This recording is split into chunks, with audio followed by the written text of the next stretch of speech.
Alright, let's dive into this because the lightweight division is on fire right now, and there's so much to unpack. Here's the thing, Justin Gaethje just pulled off one of the most shocking wins in recent MMA history, dethroning Ilia Topuria at UFC Freedom 250. But here's the twist, he's sitting out until 2027. No title defenses, no fights, just radio silence. Personally, I think this is a bold move, but it also leaves a massive void in the division.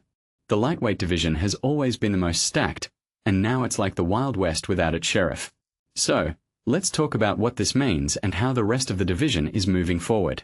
First off, Justin Gaethje's decision to sit out is fascinating. In my opinion, it's either a genius move to let the division sort itself out or a risky gamble that could cost him his legacy. I mean, he's already 35, and taking a year off at this stage of his career? That's a huge question mark. What many people don't realize is that the lightweight division doesn't wait for anyone. Fighters like Arman Tsarukyan and Mauricio Ruffi are already booked, and the rest of the contenders are hungry for their shot.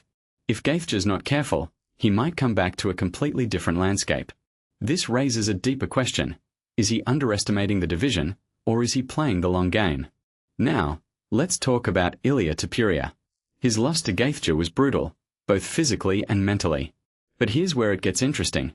His next fight is make or break. If he loses again, his future of the sport label might start to fade. Personally, I think pairing him with Paddy Pimblett is the perfect move. Why?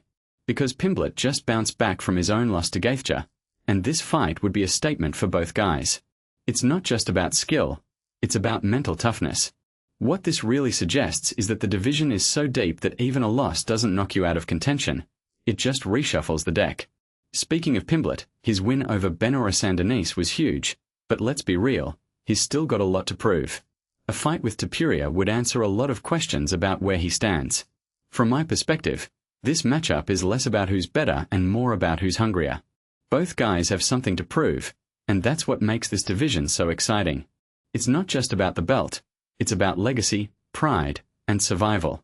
Now, let's shift gears to Max Holloway. Here's a guy who's in a weird spot. He's got a win over the current champ but losses to other top contenders. Personally, I think he needs a fresh challenge, and the winner of Dan Hooker versus Salahdine Parnasse could be it. If Parnasse wins, he's immediately in the title conversation, and a fight with Holloway would be a massive test. But if Hooker wins? Fireworks. Either way, Holloway needs a win to stay relevant, and this matchup feels like a crossroads for him. What makes this really interesting is that Holloway's been around forever, but he's still got so much to give. The question is, does he have another gear?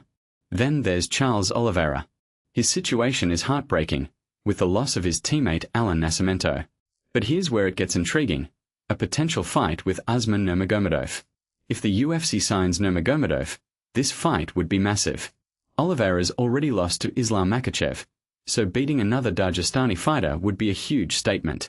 One thing that immediately stands out is that Nurmagomedov is undefeated, and Oliveira is a former champ. This fight would be a clash of styles and legacies. In my opinion, it's a win-win for the division, regardless of who takes it. Finally, let's talk about Quillan Salkilld.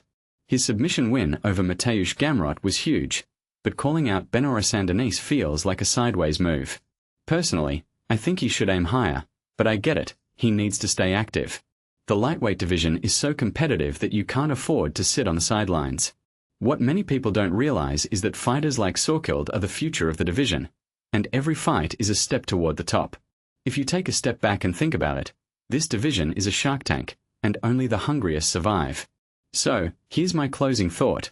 The lightweight division is in chaos right now, and that's what makes it so exciting. Justin Gaethje's absence has created a power vacuum, and every fighter is scrambling to fill it. From Topuria to Pimblett, Holloway to Oliveira, and the rising stars like Salkilld, everyone has something to prove. This isn't just about who's next in line for the belt, it's about who's willing to risk it all. Personally, I can't wait to see how this plays out. What do you guys think? Who's your pick to dominate the lightweight division in 2027? Let me know in the comments below.